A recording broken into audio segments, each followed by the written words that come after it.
Tuklay, wag mo bitawan mo yung kamay mo. Mamahawak pa yung kamay niya.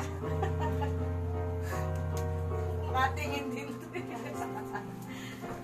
Sinundo ko si Tata para patayain ka. Lumayas din niya sa Tanggal.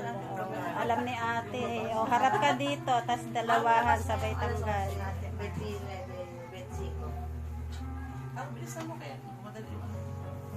Hiwalay eh. Numero ko rin yun. Hiwalay. Mamaya, sapul naman yun. Nanginginig. Nanginig sa 800. Sa akin ka lang din? Maganda si ate. Customer ka pa eh. Ayusin mo naman. Pag lalo na pag... Nagkapitan. Nanginginig. Isang libo sa akin. Opo. Okay.